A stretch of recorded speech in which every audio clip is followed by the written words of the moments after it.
Kuna video inasambaa mitandaoni iliyopigwa na kijana mmoja Marekani mweusi huko Marekani. Katika video hiyo inaonekana mama mmoja wa Kiafrika akiwa amebeba kreti la maji kichwani akiwa ndani ya soko. Ingawa haijathibitishwa kama ni Walmart au Kroger au soko lingine, wengine wanaamini huenda likawa soko la wa Mexico.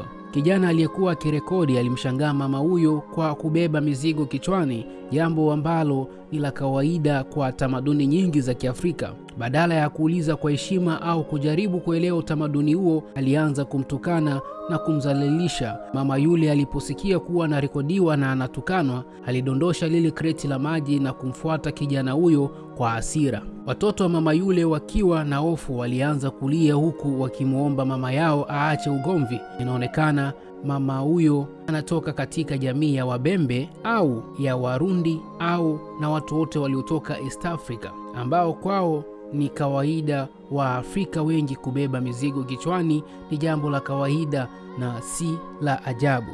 Tukio hili linatukumbusha umuhimu wa kuwa waangalifu na kuheshimu tamaduni za watu wengine tunapokuwa ugenini. Sio kila kitu tunachokiona ni cha ajabu. Mara nyingi ni utamaduni tofauti na unaostahili kueleweka, si kuzalilishwa. Naitwa Omri Amegene Huge Star na hii ni Jail Passenger. Hakikisha tu umetufollow. Don't look at me crazy. I like it. I think it's cool.